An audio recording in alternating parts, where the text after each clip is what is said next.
died for South Africa. I'm South African, but I live in Germany. And very often people ask, why do I always start my videos, or at least most of my videos, with that introduction?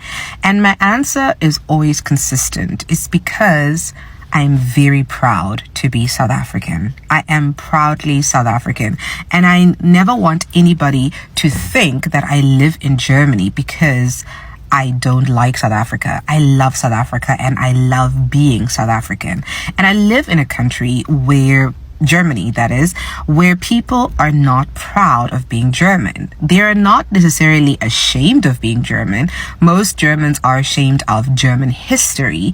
However, the Germans that I have had this conversation with have always maintained that being born in a country, being born in Germany, is not an achievement and therefore nothing to be proud of.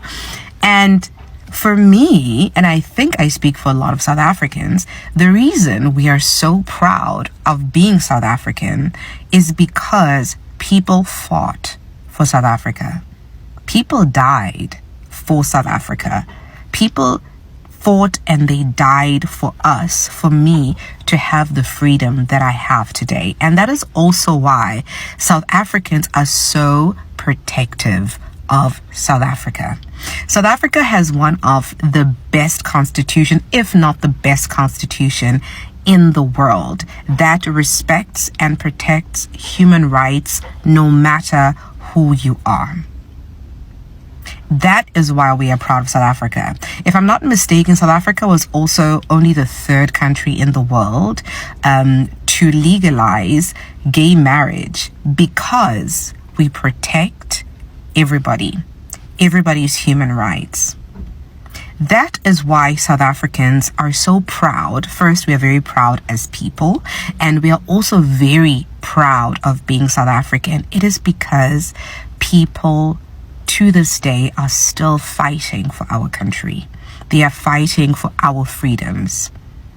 Because, believe it or not, there are forces that are working very hard to reverse everything that South Africans have fought for in the past.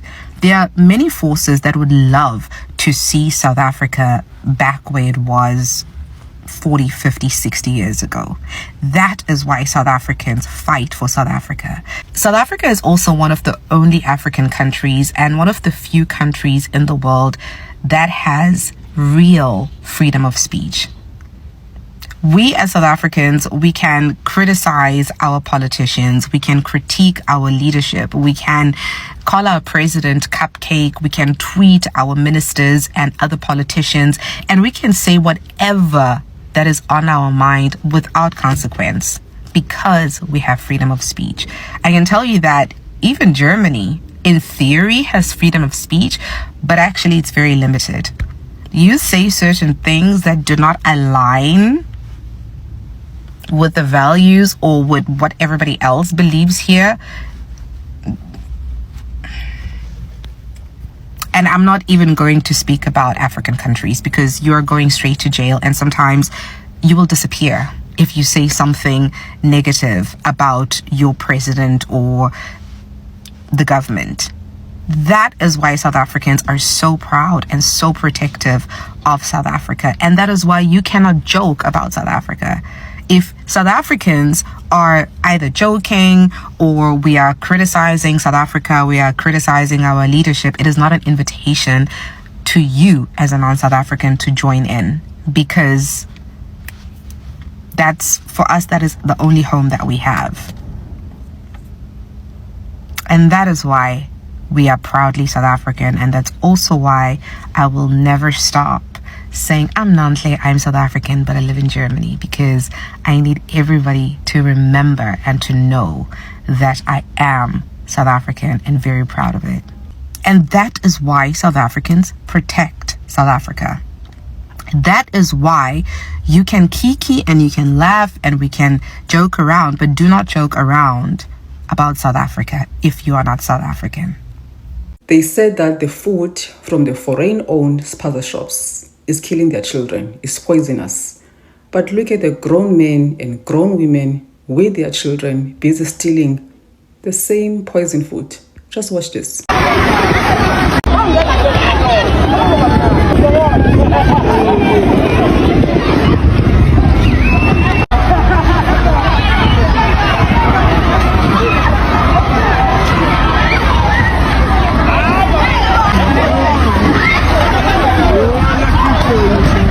And by the way, these are the same shops that they said they wanted to run.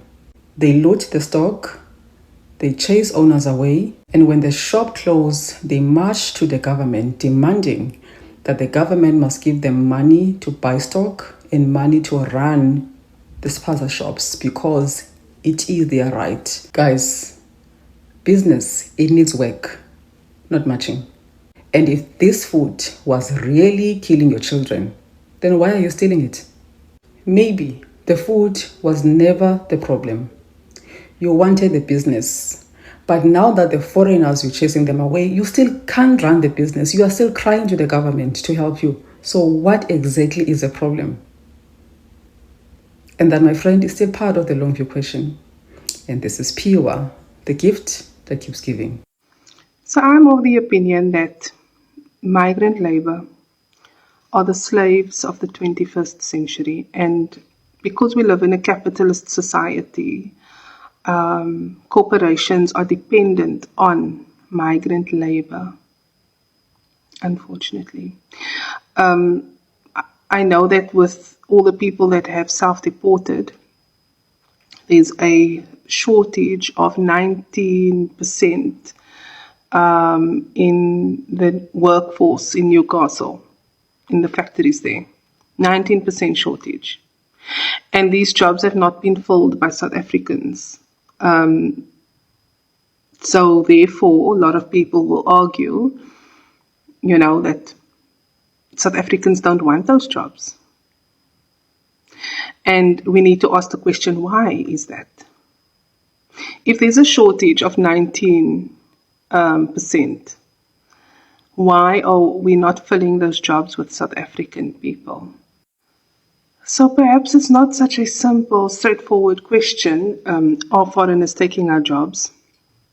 Maybe we should also be asking who's hiring them. What are they being paid? What are the working conditions? Are they working illegally? And why is it that South Africans don't want these jobs? Because it's too lazy to say South Africans are lazy, that's why they don't want these jobs. No, we are not lazy. But if South Africans don't want them, corporations and civil society needs to ask ourselves why that is the case. So maybe the question is not so much about the foreign workforce versus the South African workforce, but rather a system that is heavily dependent on migrant labor, therefore cheapest labor, therefore exploitation, which South Africans are not willing to do. I'll move very fast to the issue of foreign teachers. We have 10 that you have presented in front of us, and 8 of them are lecturers. What special and scarce skills are they providing in the institution that was not found in the country?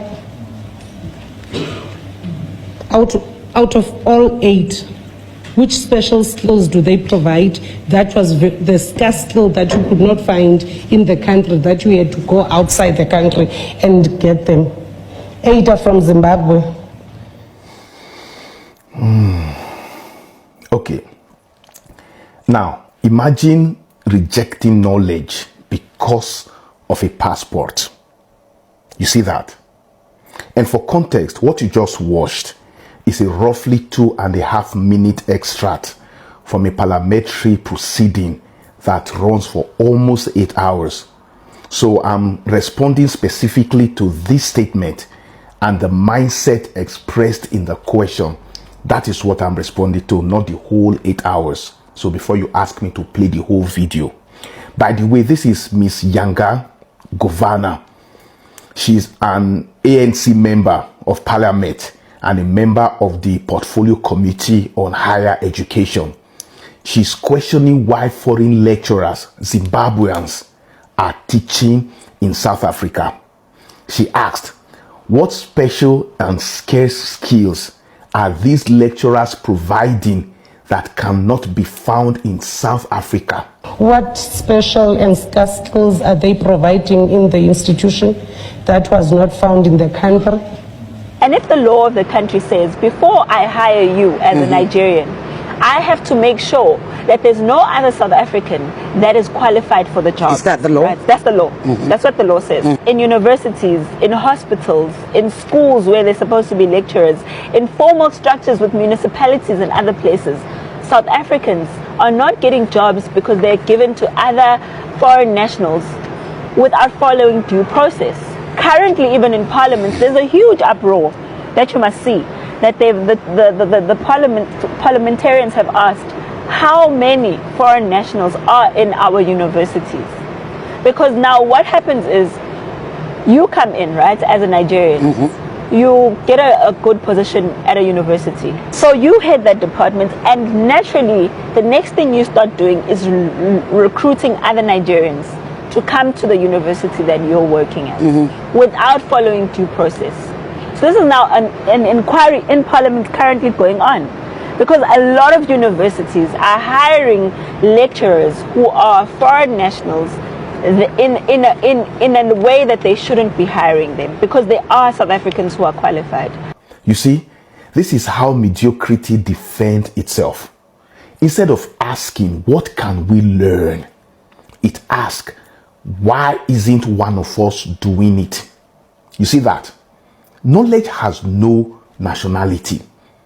Foreign lecturers teach everywhere in the world, including at some of the most prestigious universities. Academia has always depended on the movement of scholars, teachers, researchers, and ideas across borders. Timbuktu welcomed scholars. Alexandria welcomed scholars. Great civilizations did not become great by building walls around knowledge. They exchanged it. And what makes this even more disturbing for me is this. Zimbabwe and South Africa are both members of the Southern African Development Committee. You see? So if African integration means anything beyond summit speeches, communiques, and photographs, then the movement of African knowledge and expertise must be part of it.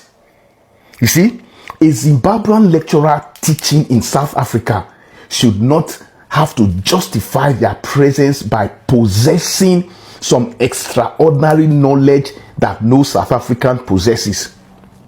That is not how it works. Their qualifications should be competence, not nationality. You see? And this is where I think South Africa needs to be very, very careful. Because South Africa increasingly risks alienating itself from its black African neighbors while simultaneously claiming a place within the project of African integration. You see? Now, lest I forget, I saw another video where some South Africans were looting a shop allegedly owned by a foreigner. Do you see the double standard or the duplicity, the hypocrisy? Jacinta claimed in an interview that spacer shops, they call them spacer shops, shops owned by foreigners, were selling products that unalived some South African children. Last year, about 25 children died from spacer shop food that they had consumed. Yet we see South Africans looting those shops. Now, are they not going to consume the products they are looting, they are stealing from those shops? So what happens to them? Are those products not poisonous? Are they not nocive? They are not dangerous for consumption anymore. You see the double standard. Anyways, what do I know? I still know that the comment section is going to turn into a dog's dinner soon. So keep doing what you are doing, South Africa. The whole world is watching.